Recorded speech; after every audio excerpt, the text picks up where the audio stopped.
Hey there. Today I'd like to talk to you about selling outsourcing.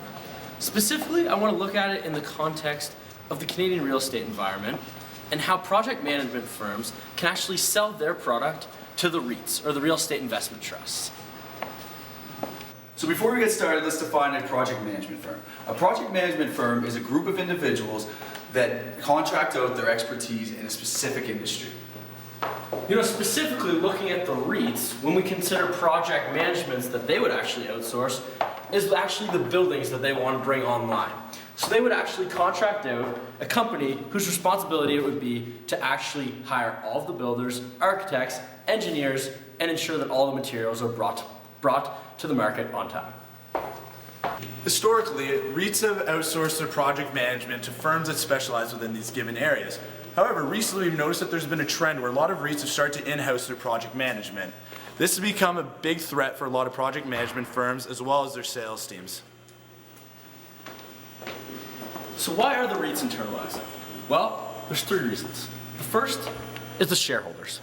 They don't want to pay twice for management expertise because that's what the implied premium in their share price already is. The second is the cost savings.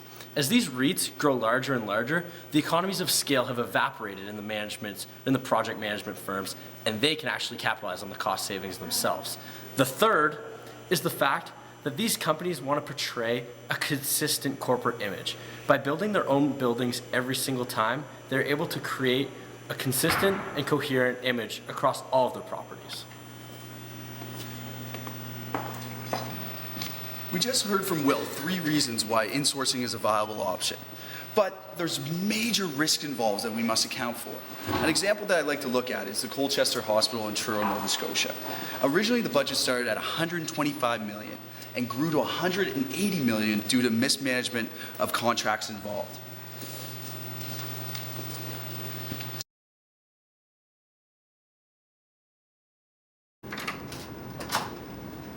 So we're going to change up the pace of the video a little bit now, and I'm going to take a seat because we really want to highlight the main selling aspects of the video right now. So, when project management teams are trying to sell their outsourcing, there are 5 main selling aspects that they're going to need to leverage in order to convince the clients to do business with them. The first is that the experience that project management firms have that will allow them to be able to produce projects on time regardless of how aggressive the scheduling is. The second is that project management firms have deeper experience than any other firms could possibly harness in-house. The third is the nationwide coverage that a lot of these project management firms have, as well as the regional expertise that they're able to use for companies that may have headquarters in other parts of the country. 4 is that the talent they have in multiple segments, whether this is going to be a retail shop, commercial, or industrial. And finally, the 5th key selling point that they need to utilize is the risk reduction that they can provide their clients because of the knowledge that their projects are going to get finished on time, on budget, and to the client's specifications. So now that we've heard a little bit from what we think the key selling points need to be when selling outsourcing to the REITs, we actually want to catch up with an industry professional, sales manager at MHPN, Steve Stairs, to get a little bit on his take on what the practices he uses in the industry.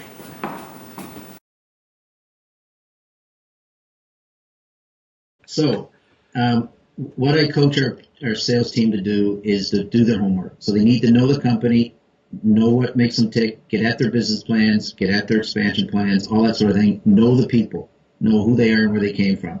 In the call itself, 20% of the talking. Good, open-ended questions that get at the customer's why. Why do they need to do this so that we can put a solution to them later on? So the discovery is that, and then the follow-up is either proposal or presentation. Perfect. Thank you very much. So now that we've had a chance to look a little bit more at the selling techniques and what some of the industry professionals are doing on the sell side, we thought it would be important to bring you and show you the other side of the team, the buy side. We actually had the opportunity to have a phone conversation with Donald Clow, the CEO of Comm, one of the largest REITs in Canada with over $3 billion in assets under management. Listen up for some of the cool insights which he had on how the buying process goes down.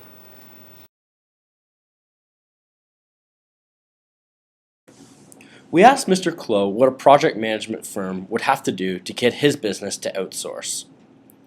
He replied, to quote, "There are two things that a firm would have to do. The first is that they need to reach us at the right time. When we expand on very unique projects that we are not accustomed to doing, that is when we are using outsourcing. As an example, we're working on a project in Washington that we are outsourcing because we're not accustomed to this territory. The second thing they need to do is they need to communicate that they understand our business and our vision." What did we do today? Well, we set out with our goal, or the purpose of this video for that matter, was actually to try and figure out how to sell outsourcing. So we said specifically we want to do this with the context of REITs. So how did we do this? Well, we did it in 3 steps. The first was to actually take a snapshot of the industry. So we provided an idea of some of the trends that are going on and some of the things that are affecting sales managers today. The second thing that we did is we actually wanted to understand the sales process. So how we did this was we actually reached out to industry professionals. We spoke with Mr. Stairs, who taught us a little bit about some of the sales techniques that he uses, and we actually spoke to Mr. Klo on the buying team and some of the things that he would be looking for. Lastly, and the third thing that we did was we did a little bit of research on our own in terms of what we thought the key selling points would be. Now, through those 3 perspectives, we actually came up with what we think are the best practices as a sales manager trying to sell outsourcing. So the first of that is that you need to understand the importance of prospecting in this industry. Management is not going to outsource something where they already have strong economies of skills. They want to outsource projects that are highly unique and that they are not accustomed to doing. These are projects, and this is the second point, that are highly complex. It is important to understand that as a sales manager, you are working with a very complex sales. They're brand new projects, there's a tremendous amount of risk involved, and for that, you need to handle with extreme caution. And the last, and arguably the most important part of the selling strategy, which should be deployed for best practices, is the importance of building the pain. What I mean by this is you actually need to use the 5 selling points, which Matt outlined earlier in the video, to leverage your skills and how you can help and what the issues can be if you don't outsource. I hope you enjoyed the video today, and please refer to the last section where we will answer any frequently asked questions which we think might help. Cheers. Would a project management firm adjust its price to meet a REIT's budget?